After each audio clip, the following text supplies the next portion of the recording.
uh, Miss Universe Great Britain, Emma Collingridge. Hello. Hi, how are you?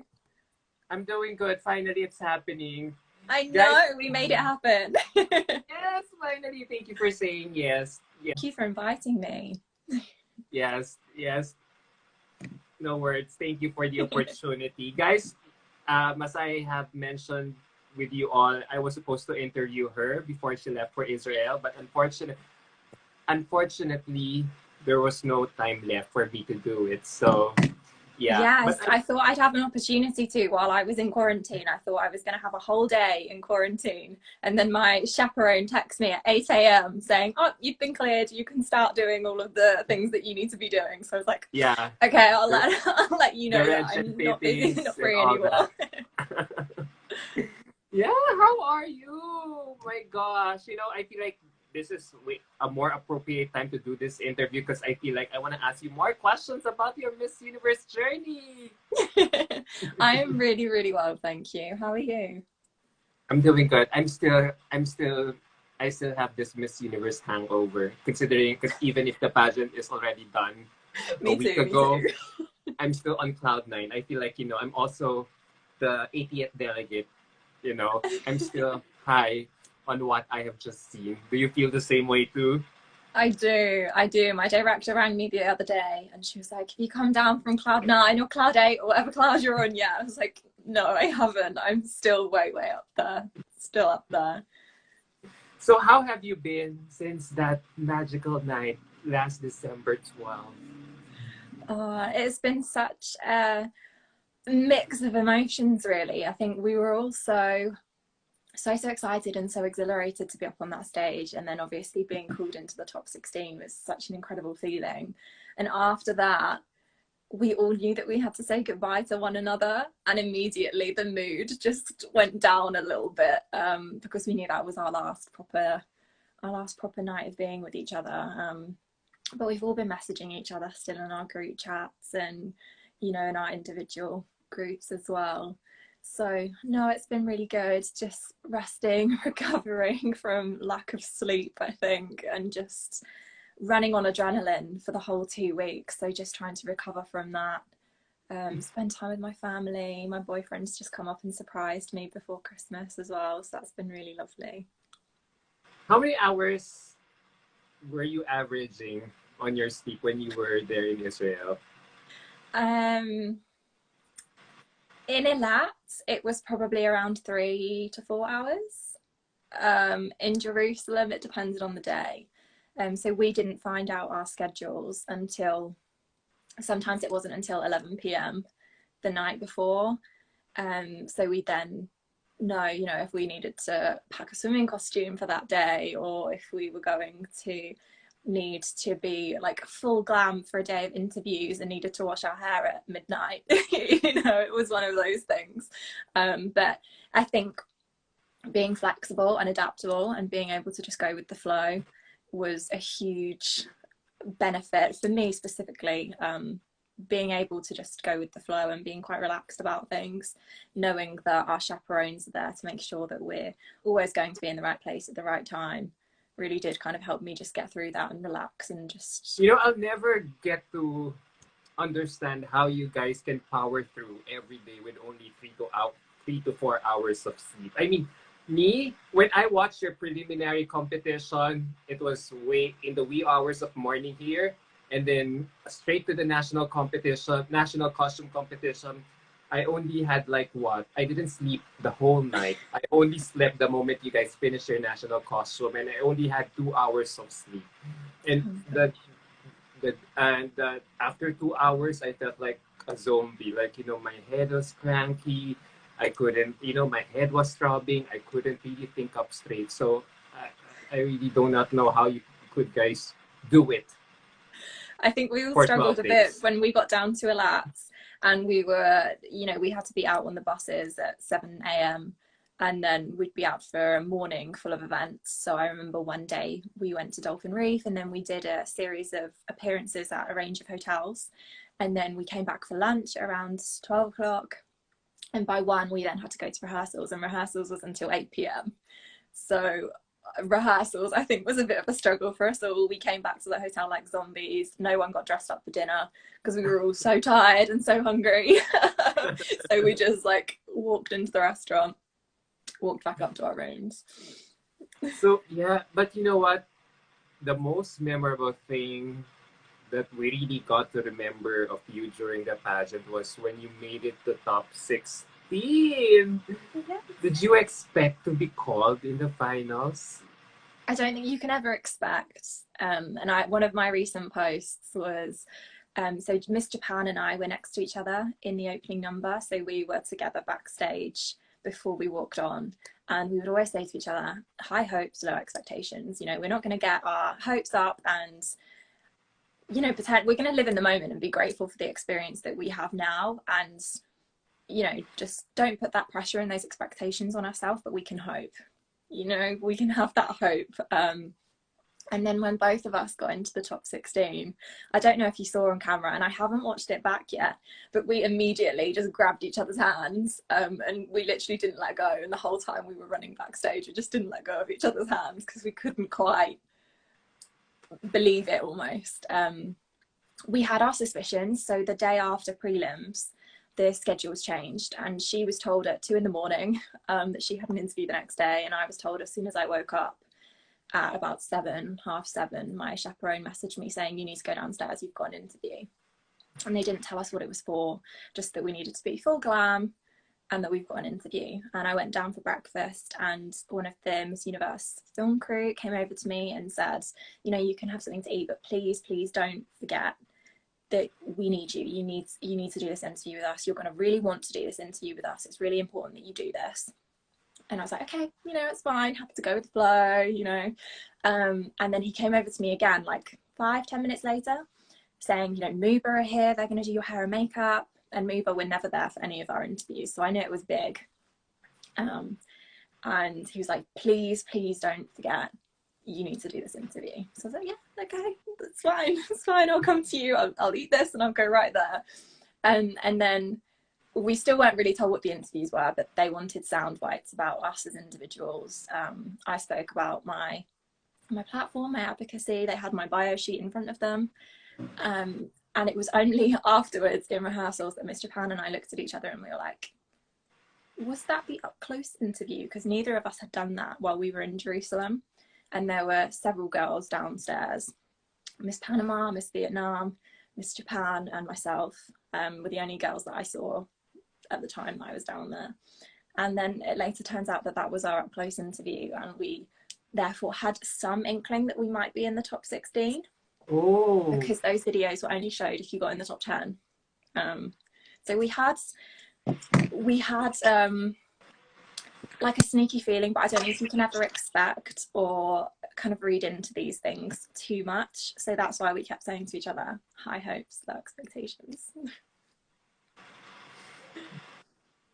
I'm so happy to hear that story. Yeah, I mean, did you just realize that with your placement in top 16, you've just cemented your country as really one of the European countries to watch out for?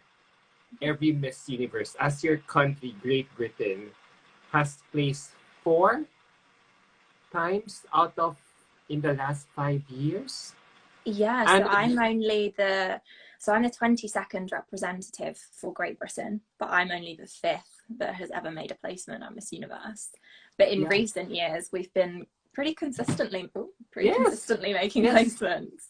2013, and then 2017 with Anna Marie, and then 2018 with Diane. I met her in Thailand. Oh, did you? Last year, right? And then Jeanette, yeah. Yes, and then you 5 times. Yes. See, in a span of what, like 8 years? And next to France, your country seemed to be like the powerhouse country in Europe. And my director was saying as well, because she was in Puerto Rico for Miss World, because she also runs Miss Wales. And she was watching on a big screen with the Miss England's director and a few of the other directors that were there. and we usually don't get called into the top 16 that early, so she was really surprised that I was the 8th person to be called. But I was standing there just listening to the rest of the names, you know, standing there and kind of counting the names of the countries that I was expecting in the top 16 and weren't there, and the names of other countries that were in the top 16, and noticed that, you know, myself and France were the only Europeans and I was the only blonde. Which just kind of made it even more incredible, I think. Yeah, so for sure you must have killed your preliminary interview. Because I feel like because I saw one of your posts and you said, like, you know, I feel like I did not perform too well during the preliminary competition. I did not give my best. My walk was kind of horrible. Right? So it's really funny because I way. thought that, but all of my friends, all of my family, my director was messaging me saying how incredibly I had done on stage and how amazingly I'd performed. And in myself, I watch it back and you know, I think I still did good. Obviously, I still did good enough. Yeah. But I know myself that wasn't how I'd expected it to feel walking on that stage. And I knew I could have given more, I think, because there's so much pressure on prelims to perform. You know, that was our first time seeing the judges, because the judges weren't in our interviews.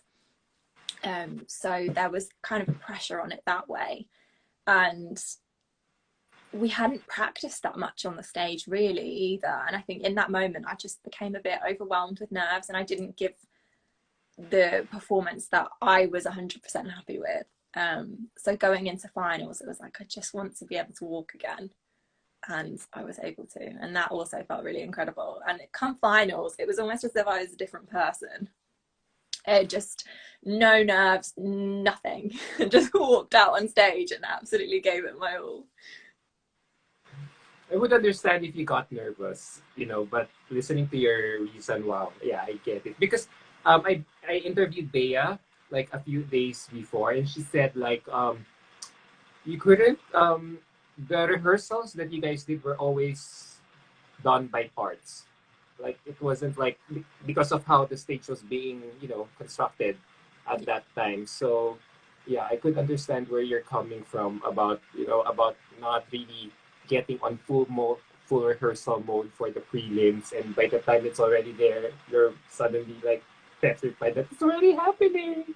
Yeah, we had one dress rehearsal straight before prelims, and in the dress rehearsal my heel got caught in my evening gown, or the like pointed bit of the buckle.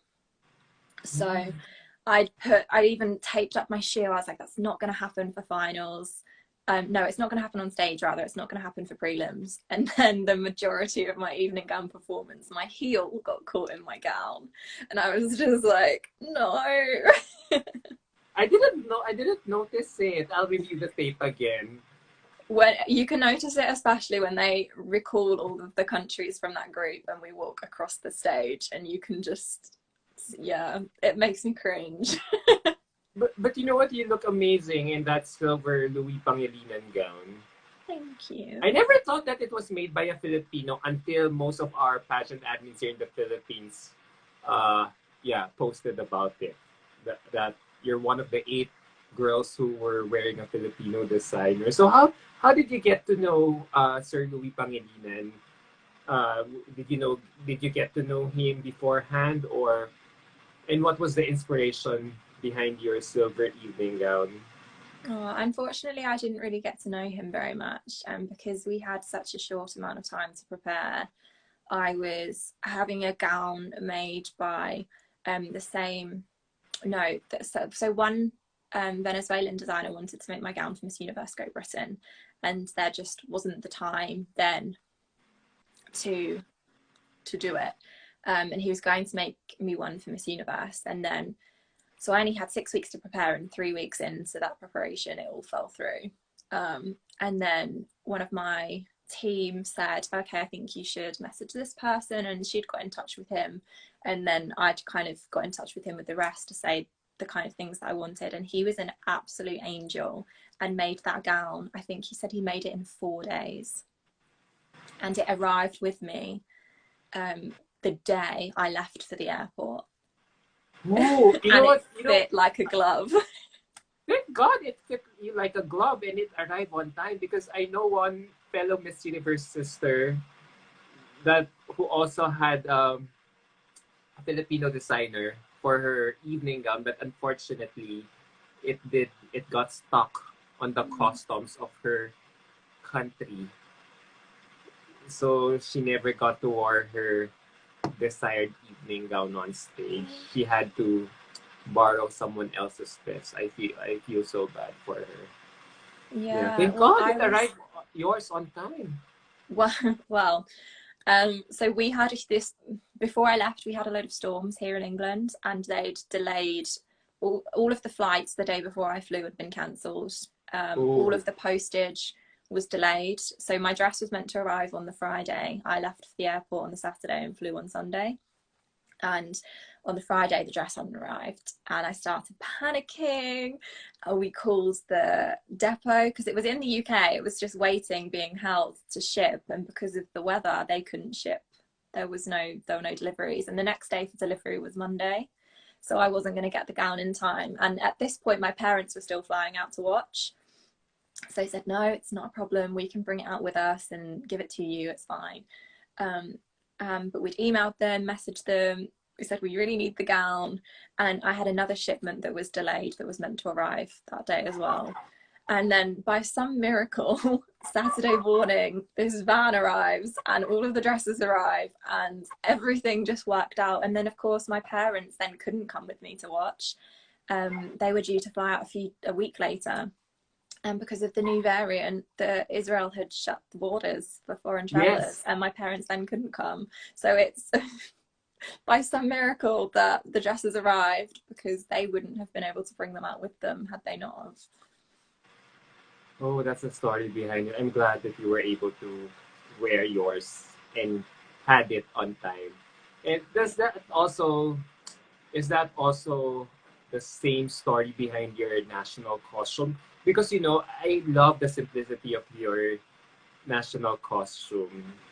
Yeah, you were able to. It was very simple, able to walk it on stage with such ease. What was the strategy behind your national costume?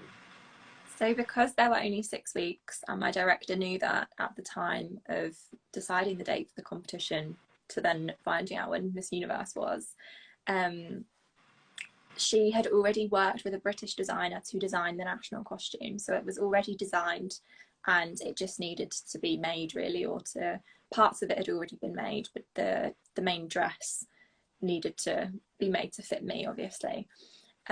So I the morning after I was crowned, they were like, this is going to be the design of the national costume. This is what you're going to wear. We're going to make a few adjustments to it because I was from England. So they were going to emphasize the roses. As opposed to the other flowers. So the daffodils were for Wales, the thistles for Scotland, but because I'm from England, they chose to add more roses. And obviously my middle name is Rose as well, so that seemed quite fitting. And then the more and more we kind of discussed about this national costume, the more I realised how much personal relevance it had to me. So I lost my grandfather right at the beginning of the pandemic in 2020, and his favourite colour was green. And I was originally going to have a green evening gown to honour him before I saw the design for the national costume and saw how green was so heavily featured. And in his garden, they have a huge archway of red roses, and that was shown on the costume, not only on the headpiece, but on the kind of shoulder piece as well. So it just seemed really, really special. And as a former Latin dancer as well, the dress was so similar to one of the dresses I used to wear when I competed in Latin dancing. So I felt so comfortable in the outfit on stage, and it was more than a costume for me, I think, and that's why I was able to just perform in it the way that I did. But it was very simple, and we're very conscious in being able to pack it and transport it in a way that didn't require so many suitcases. So that will fit in one half of one of my suitcases. So it was all good. Yes. And I'm glad, it paid off, because you were able to, as I've said earlier, walk on it with such ease. Like, you did not have a malfunction, you did not have a hard time moving around, and and as the camera was panning on your face towards the end, I'm yeah, just like everyone else, you also had a moment there. I know, yeah. I'm just amazed at how you girls put so much effort on your national costume, considering that segment of the competition is not scored, right? It just amazes Absolutely. me. And I think that's why we wanted to keep it something simple, something that could be reworn afterwards with the shoes and the boots. The headpiece was all kind of recycled, and the flowers were from repurposed things before. So we were very mindful of our environmental footprint, our carbon footprint in the design of the gown. Yes, yes, Um, sustainable fashion, yes. Absolutely, absolutely. I definitely lost a few feathers backstage from the headpiece and a few leaves. I was molting leaves. But apart from that, no, we were very, very conscious on all aspects of the national costume. And I'm glad that the simplicity of it was noted by people like yourselves. And that also I kind of get to share a bit more of the story and the personal relevance behind it as well. That's great. That's great. I feel like, you had a blast performing during the prelims.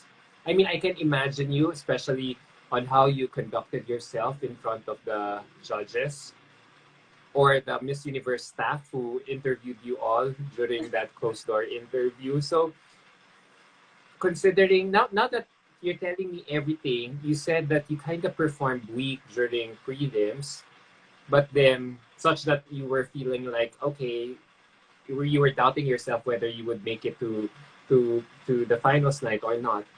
But considering how you must have aced your competition, you must have aced your preliminary interview, you must have impressed the staff of the Miss Universe organization. Because, if you really think about it, especially if you've been doing your research prior to the competition, they say that 60% of delegates' cumulative or overall score leading to the finals comes from their performance during the preliminary interview. Absolutely. And all of the staff, the chaperones, all have a say in the top 16 as well. Really? Chaperones? It's my Yeah, first time to hear that. everyone reports back. So it's not just the judges that determine who gets into the top 16. So the whole time we're there, we're judged. The Miss Universe organisation has a helping hand with the judges in who gets into the top 16. So it was Really? I also didn't know really... about it. Wait, really? I thought it's all about your performance.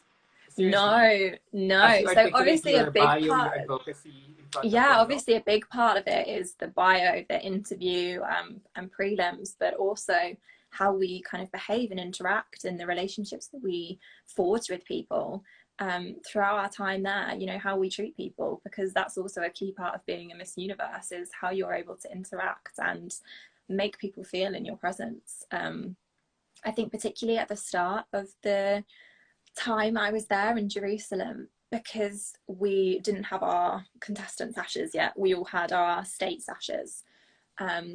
People would kind of look at my sash and then walk away. People weren't really talking to me in the same way. There wasn't kind of the same level of respect there between some of the other delegates. One in particular I said hi to, and she kind of walked past and came back around and said, "Wait, who are you?" Saw my sash and then was like, "Oh," and walked off. And for her sake, I'm not going to say who, but that was the kind of things that were happening within the first few days. So it shouldn't be named preliminary closed door interview anymore. It should be personality / attitude / preliminary closed door interview. Well, they're called personality interviews. It's my first time to hear that. Seriously, I thought it's all about your performance, how articulate or confident you are in, No, and I think this expounding is, your yeah, thoughts this and is where all the answers. fan pics and the fan pages were also all over the place.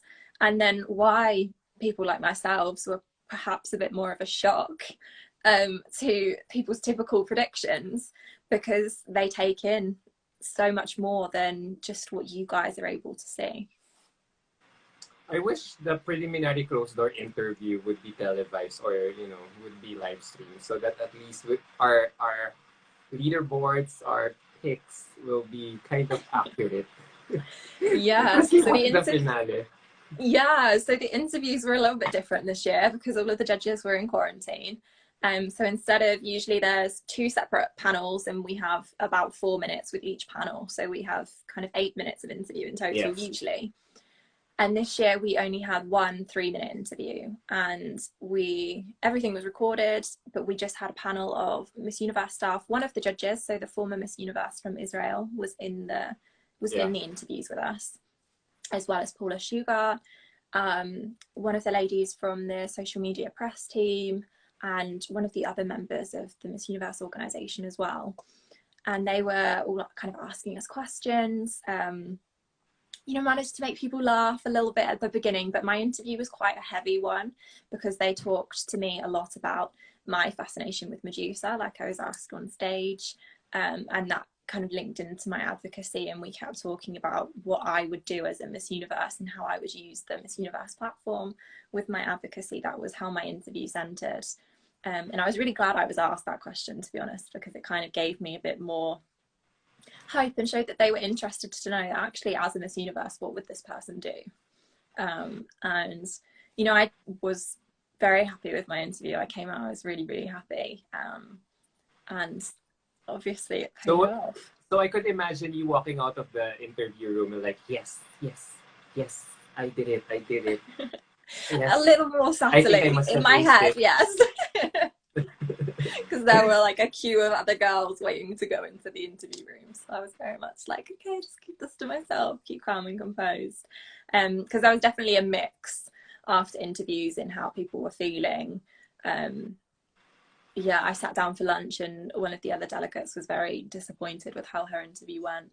Others, you know, you can never really tell, and they had no clue. Others were really happy and they got across everything that they wanted to say. So there was such a mix, and you kind of had to be mindful of how everyone was feeling around you and then take your own kind of celebration to your room. And then I was like calling my director, my coach, my parents. So yeah. So do you, with listening to your answer, do you think being genuine with your advocacy helps a lot to be authentic in front of the judges? Absolutely. I think being genuine and authentic the whole time you're there is incredibly beneficial. I think you can only hold up false pretenses for so many days, and then I think particularly on day 3 you kind of noticed a switch in some people, and it's like, okay, now we get to know the real person, because yeah, you can only hold up this facade and pretend to be someone you're not for so long, and that's not the point of this competition. You have to go in being your most authentic self, because it's only when we are authentic that we are our most powerful. And I think if you're scared of being your authentic self, if you're scared of opening yourself up to that vulnerability, then perhaps this isn't the right arena to be in, because there are so many, you know, I was with 79 other incredibly strong, powerful women, and the majority of them were very authentic to who they were. They knew who they were as individuals. They knew what they stood for.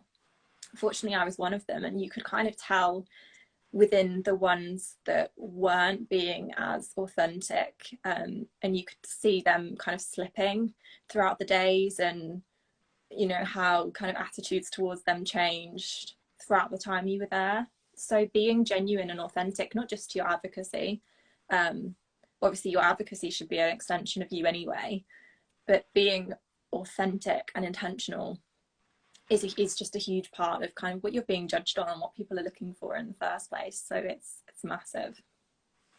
So it's really nice if you will really, you know, speak from the heart, or you really, you know, your advocacy is really something that is really closest to your heart, you know, so that everything that will come out of your mouth will really sound authentic and genuine to the, you know, to the delight of the judges. You know, so a lot there are some people who are tuning in and they're commenting that they love your accent. Who said that? I'm trying to go over through the messages. I had that quite a Someone lot said, while I I love was your out accent. there. No wonder, what Universe said, no wonder you made it to top 16. He said, love the interview. My 2021 Miss Universe sentimental favorite from James. Aww. Thank you, James, for tuning in. Um, who else? Yeah, they're tuning in. So they only have great words for you. So as you went on with the competition, I wonder, who are you closest with? Oh, there were so many of the girls. Obviously, my roommate, Miss Canada. But kind of going back to the accent thing you were saying. So I was told prior to going there that obviously, you know, the majority of the delegates did speak English, but everyone spoke with an American accent. I was the only one there with a British accent. And Miss Portugal was so, so sweet. She'd run up to me every morning and she'd say, Emma, I need to hear your voice. I need to hear your voice. And Miss Aruba and Miss British Virgin Islands were always trying to mimic my accent out of love. But it was incredibly funny. But oh no, I was very close with Miss Israel as well. Oh She yeah, was I love her. Like, like She's so sweet. She was in the room next door to us, and because she was rooming with Miss USA, she was alone for she was alone for the majority of the first week while we were in Jerusalem. So we've got a group chat now that it's roommates plus adopted one, and it's myself, Tamara, and Noah are all in this group chat. So we were good friends with Noah and Elle when she joined us. Who else? Miss Ireland. there was this one photo that you posted on your Instagram where it's a photo of you and Miss France, and I love that. I love the caption that you wrote there, where you said like, what you see, guys, is competition, but in reality, we're all sisters." I feel like wow, I think wow. we were There's so bonded that in that moment, we were the only ones that will ever experience that. And that bonded us in a way that nothing else would. And there was never a sense of competition, really, while you were there. In those initial few days, yes, perhaps. yeah. When people were still trying to find their feet, and I think people were nervous and it played out that way. But by the end of the first week, and especially when we were down in Eilat, there was just such a sense of sisterhood and friendship in everyone. Everyone was all genuinely upset come finals night that we would all have to say goodbye to one another. So there were so many of the girls I was friends with, like Miss France, Miss Spain. We were standing next to each other in the placements for when they picked the top 16. So we were standing with each other quite a lot. We were talking about our countries, just learning about the differences between cultures and the countries, knowing that, you know, we have friends now in 79 other countries in the world. We can go and travel anywhere we like, which is amazing. Especially that France is very close to your country. It's just one tube. Oh, no, not tube. It's one, what do you call that train going to the other country? I wrote that when I went there. You don't need an airplane to go there. You just have to. You can get the train or you can fly. Yeah. The Eurotunnel, the Channel Tunnel, yeah. Yeah, yeah. So, But yeah. she lives in Guadeloupe actually, so she's in Paris, but her family are in Guadeloupe. So that was really interesting. You know, I just really feel bad for her as she wasn't able to really experience the whole Miss Universe thing because, you know, she got isolated for most part of the competition. But I'm glad that, you know, she was still able to bond with you girls as much as she can. Absolutely. When we had orientation, she joined in via Zoom and we were all waving to her on the camera. And then when she was finally able to actually join us, we all just came and gave her a massive hug. I think she was able to take part in some of the day trips. I think they were still going along at that point. So speaking of Miss France, you know, that's, you know, yeah, we all know that she got, you know, she tested positive. I wonder what was the mood, everyone's feelings when, you know, when news got out that she tested positive, that she got COVID. Were you guys scared? Hugging, getting closer to one another for fear that you might also get contracted, or how was the system like there when you were in the contest, was the organization really testing you on a daily basis so They that were so everyone could good. feel safe around with one another? Definitely. When we first found out that one of the contestants, because we didn't know it was Miss France at the time, when we found out that one of the contestants had tested positive, we all did start panicking. We were like, what does this mean for us now? Did she contract it while she was here? Was it at the airport? And we then kind of felt really bad because we saw pictures of when Miss France arrived. She was with Miss Mexico. I think she was with the Bahamas. There was a group of 5 of them that had all arrived together and been to that testing site. And we hadn't seen any of those girls either for the first few days, and we were wondering, oh no, did they catch it too? What's going on? And then we gradually started seeing these girls come out quarantine, so we assumed that they were fine. But we always had to wear masks. The second we left our hotel room, we had to have a mask on.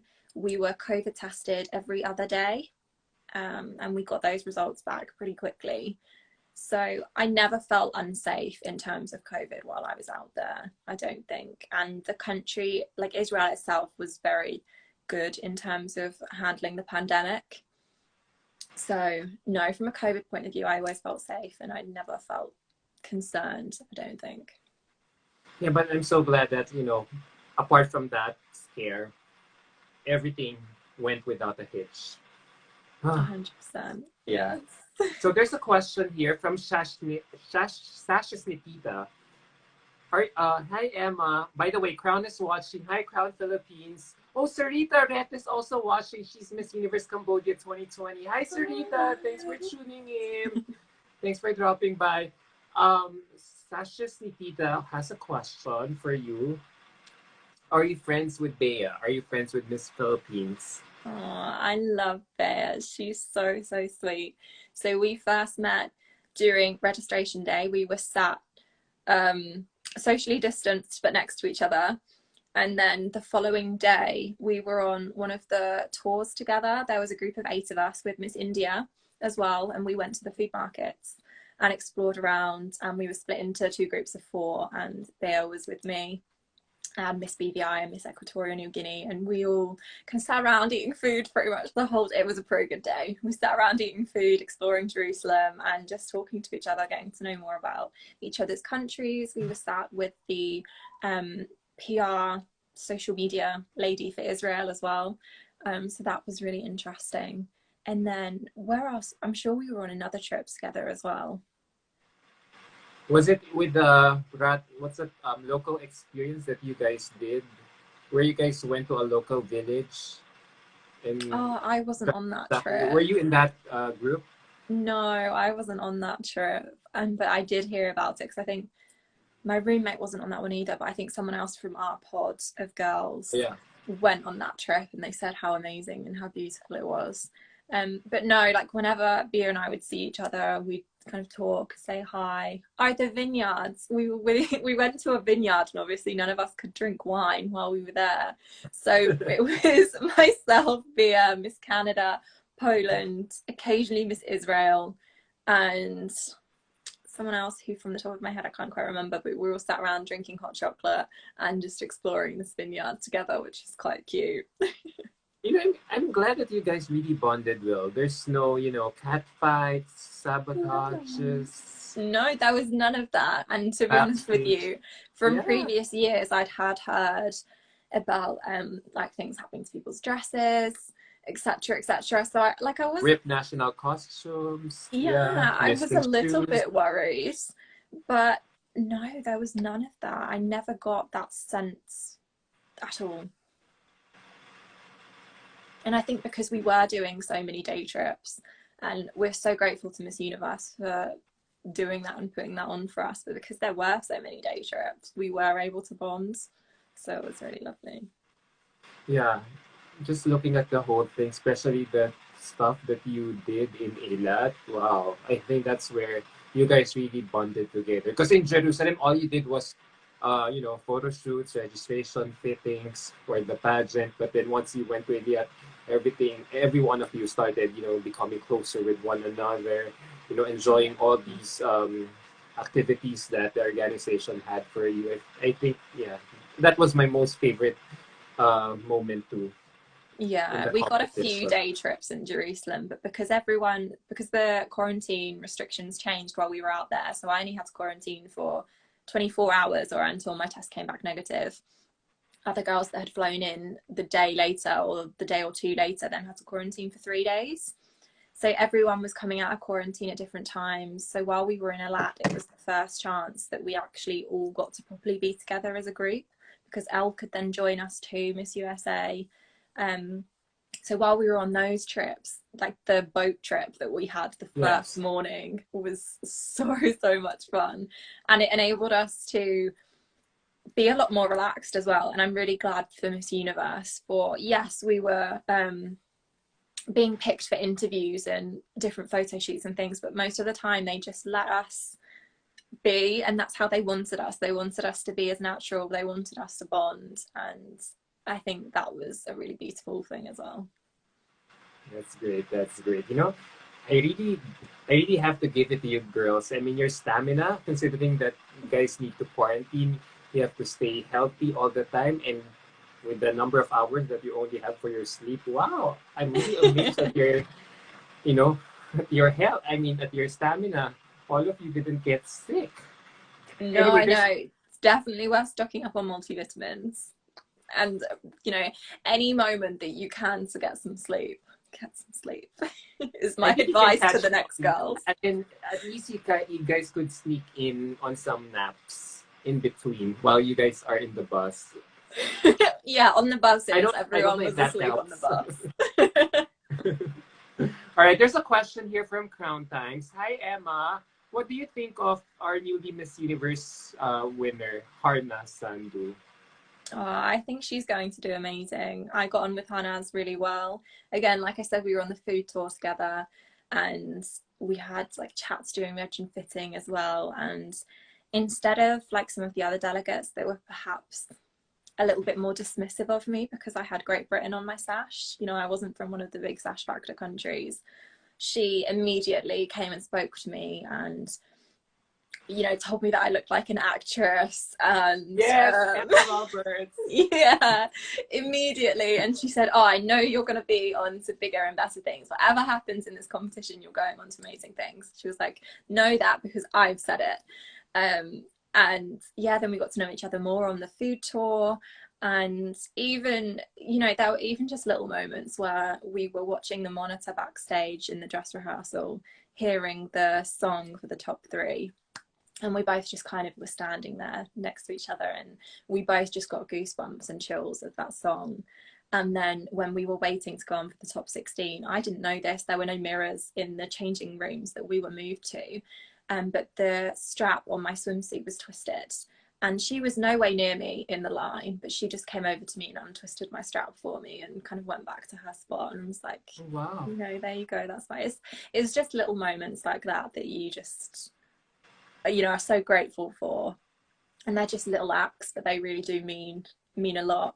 And I saw her the next day. She was all dressed up, looking glam as Miss Universe, of course, and I was in my swimsuit, ready to just chill by the pool. And I'd seen her, and she was doing an interview. And even though she was mid-interview, she still smiled and kind of gave me a little wave. And as soon as her interview was done, she came over to me and gave me a massive hug. And we swapped numbers and said that we'd keep in touch, you know, if I was ever in India to let her know, if she was ever in London to let me know. And yeah, it was just little things like that that I think I'll treasure forever. And I'm really glad. Yeah, I know she'll do amazing as Miss Universe. Or the other way around, you're just one pond away from each other. Exactly. Yeah, it's only like an 8-hour travel from London to New York. Maybe you could visit her there. For sure, she'll welcome you with open arms. Oh, I would love to go to New York. I've never been. I'm glad to hear all these little stories, yeah, that you have for each other, which we pageant fans normally get to know already, because what they only see is how you guys are always polished, look quite perfect every time we see you on social media. Just waiting for us to do something that you can talk about. Yeah, so, you know, there's no doubt that you really made a good impression in Miss Universe this year.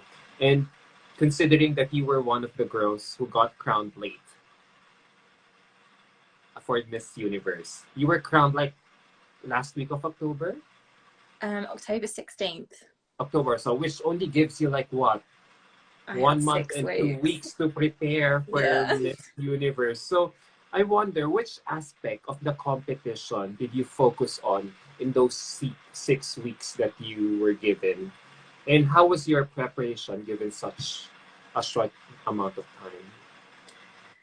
It was such a mixture of kind of incredible highs and really, really low lows during my preparation for Miss Universe. It was only 6 weeks. It was incredibly stressful.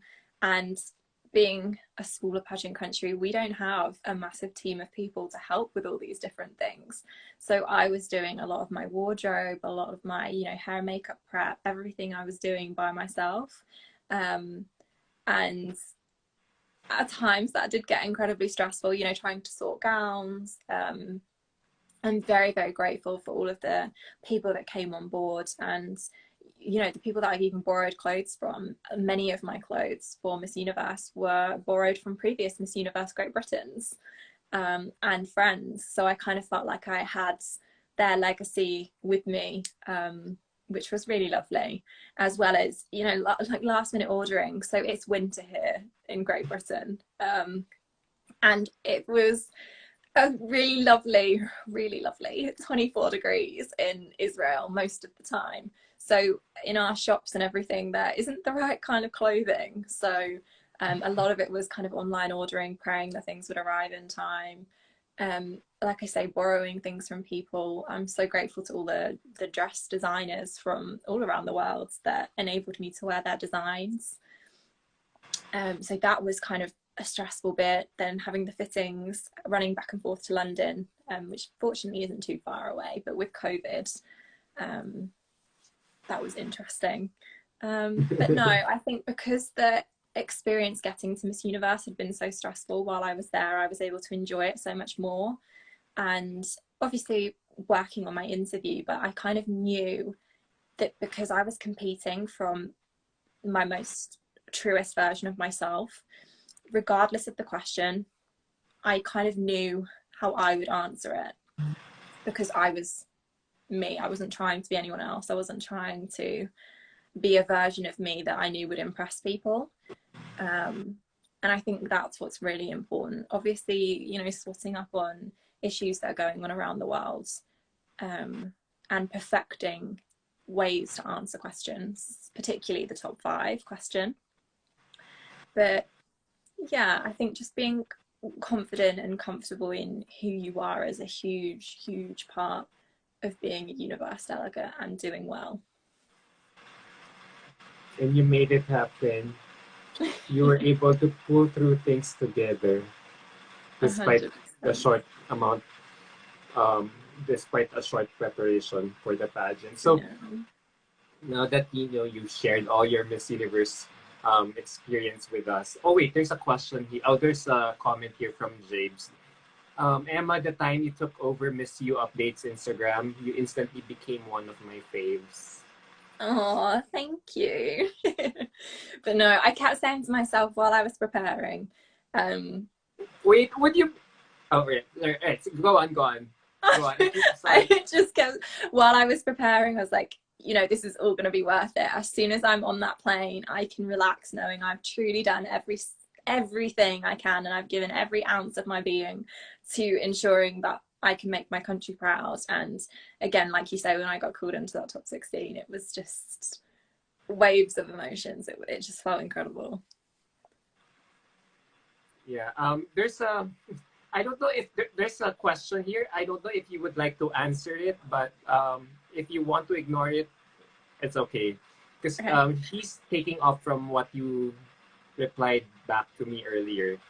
From Francis Fermix, can you elaborate on the tea? You said that others are ignoring you because you're not wearing a strong stash country.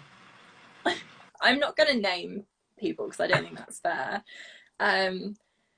But I think this goes for a lot of the well, just for anyone that follows Miss Universe, I think you need to remember that yes, we represent our countries, but we are not our countries. Wait, before you say anything else, Teresa is watching. Hi, Miss Brazil. Teresa Santos, hi. I hope to interview you as well. Hi, Teresa. I'm shocked. I'm so surprised. She dropped by. She's eavesdropping. Thank you for tuning in. Sorry, I'm a fan. Sorry for my reaction. I can tell. Miss Teresa, if you're still watching, I'm gonna send you a message after our interview. Oh, I love you, Teresa. Oh, she says hi. Love Emma. Oh, how do I pin this comment? Wait. Pin this. Yeah, pinning this. Thank you, Teresa. Teresa was another one of the girls that from the first day, you know, I was sat with Miss Canada and the three blondes, you know, we got on so well from that first day. And it was really, yeah, really, really lovely, really special memories. But no, going back to the tea, as it were, no, I just think people need to remember that yes, we represent our countries, but we are not our countries. We are individuals. And I think there were a few comments going around that I didn't deserve to make the top 16 because I'm not from a big pageant country. And ultimately, sash factor and whether you're from a big pageant country shouldn't matter, because hopefully you've been able to learn from this interview as well that it's so much more of where you place depends on how you are as an individual, and you know, your authenticity, your presence, your aura, how you make people feel, the interactions that you have with people while you're at the competition. And it cannot be judged just by looking at a girl's social media and seeing how she looks. So I think just for anyone watching this for future reference, it really is to bear in mind that you need to get to know the individual. And once we got these sashes, everything kind of changed because we were all on an equal playing field. We all had the same sash. It wasn't that some girls had like the embroidered sparkly sashes that look like Miss Universe and other girls like myself had a sash that didn't look like that. We all were kind of then on the same level, and that's when things started to change, and that was what I was really grateful for. But yeah, it is just remembering that you need to give people an opportunity to show themselves for who they are before you can make a judgment. I feel you. Like I like I competed before, but you know, some beauty queens here in the Philippines would always express the same story, would share the same story, that you know there would be other delegates who would ignore them at first, but once they see that Miss Philippines is slowly rising to the leaderboard, on the leaderboards, rising to the top, they suddenly start talking to her. So yeah, I think it's not, I mean, it's only typical that, you know, girls would find each other a threat, especially, let's face it, this is a competition. You guys are only aiming for one title, and I would really get why some girls would adopt that kind of attitude with towards some girls. But at least towards the end, you know, you guys still, you know, bond together, get to know one another. So the friction, whatever first impressions that you, negative first impressions that you might have with each other will slowly diminish, because this is what competition is all about, sisterhood, right? 100%. Like you say, after the first week in particular, I think everyone had gotten to know everyone a bit more, and you kind of then suss out who your people are. The people that make you feel good, that lift you up, that have the same kind of energy, that allow you to then give your maximum energy too. And the attitudes, not just in delegates, but in the fan pages, in the Miss Universe staff, in everyone while we were there, was just so much more as a one, so much more together. And you know, I was being noticed more for photo shoots, interviews, and yeah, it was a good place to be on that day we moved to Elat in particular. So last few questions. I can't believe we've been talking for almost an hour. It was only we just love talking about Miss Universe. But wow, we're having so much fun talking to each other here. You know, I doubt, I know you may feel that, Great Britain may not have a strong sash factor in Miss Universe, but I feel like your country slowly getting there just based on the performance that you've been achieving for the past few years. You're slowly getting there with France 100%. on top, especially if you talk about continents, if you talk about it continentally. So I beg to disagree that you don't have a strong. I mean, yeah, you may not yet have a strong sash factor, but you're slowly getting there. So let's focus on the positive. Your country has placed 4 times or 5 times in the last 8 years. So what do you think is the secret why Great Britain has been relatively doing well in Miss Universe? I think it's our determination to no longer be considered underdogs, to no longer be overlooked as a country. And I think that's enabled us to really make us feel like we have to fight every day to be noticed and to be seen. And because of that, we show up better and stronger every single time. And people definitely should be keeping an eye out for Great Britain. We've got so many incredible women here. I competed against so many incredible women to even be in this position. So to kind of overlook and underestimate us, while it's quite fun for us to prove you guys wrong, you should definitely keep an eye out for Great Britain, because we are coming back bigger and stronger every single year.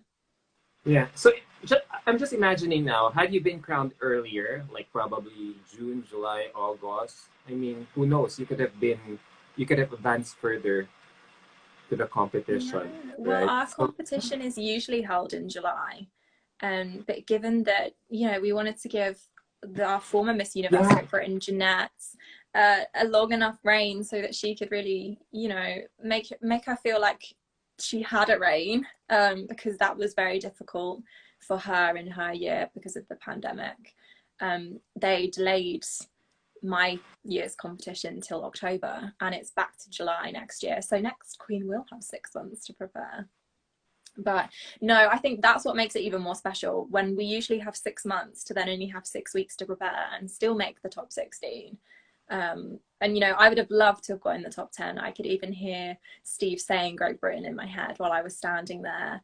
And I felt like I gave a swimsuit performance that was worthy of a top 10 spot. But being the only blonde in the top 16, I clearly wasn't what they were looking for that year. And that doesn't take away anything from me. It doesn't mean that I'm any less capable or any less worthy of being a Miss Universe. It just shows that I wasn't what they were looking for. And I was strangely at peace with that, standing there. I think by the time he got to the 7th person, I knew I wasn't going to be in the top 10.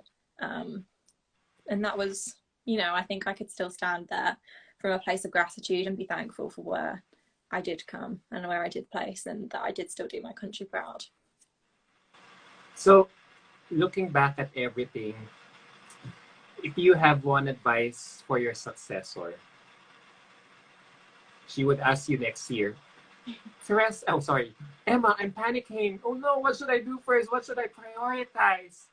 And given your stellar performance in Miss Universe, what advice would you give her right away, off the top of your head right now? So I have a long list of things that I would give to her. Off the top of my head, one of the first things I would say to her is to be strong, to be bold, and to be fearless in how unapologetically authentic she is to who she is, because that's where her power comes from, and that's what's going to get her noticed. Yeah, and be authentic, be genuine. Yeah, like what we talked about earlier. So, what's next for you after Miss Universe, Emma? So I think I'm hanging up my pageant shoes. I can't see myself competing in another competition. I've seen several comments that were saying, go to Miss Earth or Miss International. But no, I truly do think this is, I always said to myself, I'm 23. Oh, you're still young! Yeah, but I always said to myself, Miss Universe is the end goal. When I've competed in Miss Universe, that's when I know I'm done. And I'm now just going to make the most of this experience and the most of this opportunity to really open more doors for myself, progress my modelling, presenting, hopefully some acting as well. I'd love to continue to travel. I know that you know, England isn't going to be my forever home. I want to be able to move to a different country, and you never know, Miss Universe might have been able to give me that opportunity.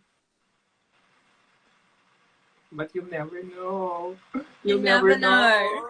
I'm open to anything the universe is willing to give me. You said it yourself. People compliment that you look like Emma Roberts. So who knows? We might see you in Miss International because your look also will be a hit there, if ever. Or you even never here know. in the Philippines, if you go for Miss Earth.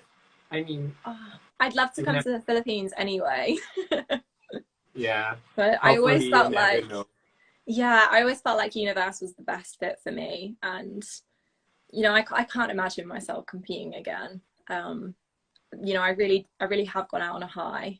This really was, you know, the most incredible experience. And like I said, I've made friends from all across the globe. And now my mission really is to make the most of this opportunity for myself to really, you know, hopefully make a career out of this. I just graduated earlier in the year from university. I don't have a full-time job.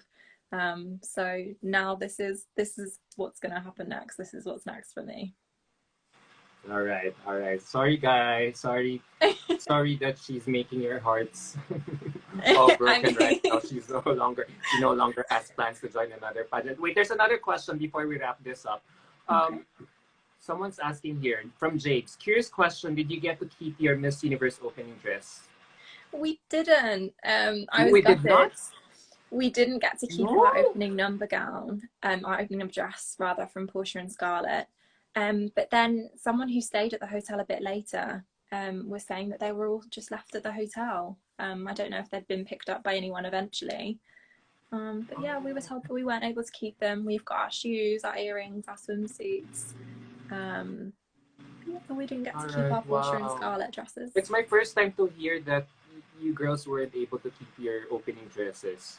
It's really my first time. Because back then when the sponsor was a different one, was someone else, the girls got to keep their opening dresses. Yeah. I didn't know if it was just because it was a new collection and they wanted. I don't know. But yeah, we were all a little bit upset, but it's fine. We understand that everything happens for a reason. Wait, can you give this guy a shout out? He's been asking all your questions, all these questions for you. Well, John Benedict. His name is John Benedict. Can I get a shout out from John Benedict? Well, hi, John Benedict. Thank you so much for asking all of the questions that you have during this live, and thank you for being here and being so supportive. Okay, there's another comment here from Bonjour Garcia. Please join again. Please join another project. She just said it. She doesn't want to anymore. If there was a way I could do Universe again.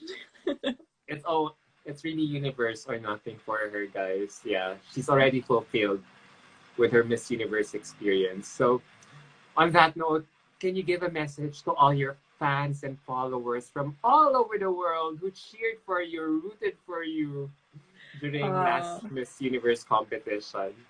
Just a huge thank you to everyone, not just the supporters in Great Britain, but from the supporters all across the world. Every comment, every message, everyone who's been following my journey, it really does mean the world to me. And it's made this experience that bit more special.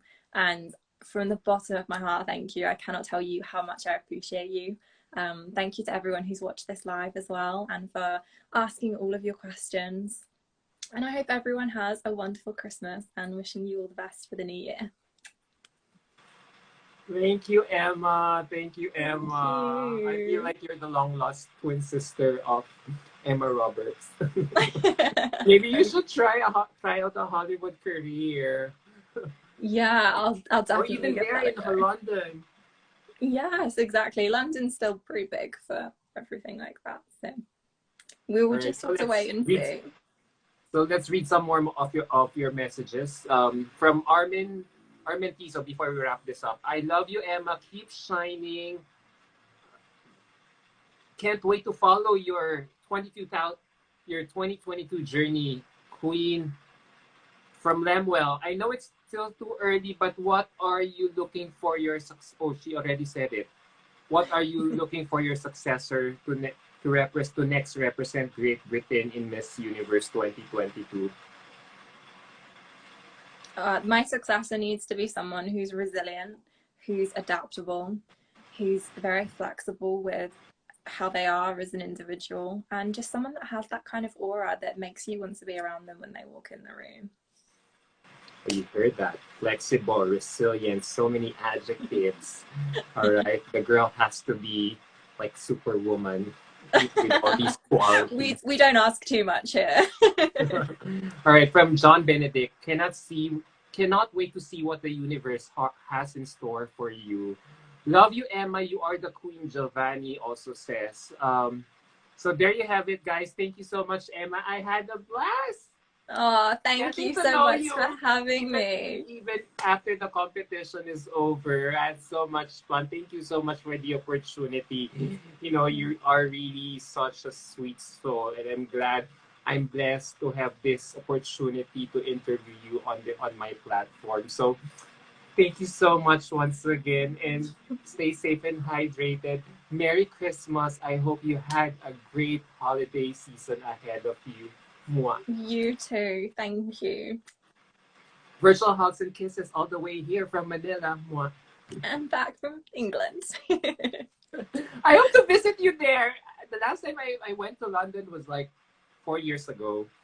Oh, I had a great time riding the tube, going around Leicester Square, Oxford. Oh, the central inner city there. Well, again, if you're in London, let me know. Yes. And meet everyone in Miss Universe Great Britain. Or even probably cover Miss Universe Great Britain. Someday. Yes. Oh, that would be amazing. And again, if I'm in the Philippines, I'll let you know. All right. Who knows for Miss Earth? Joke. All right. Merry Christmas and thank you so much again, Moa. Merry Christmas. Bye. Take care.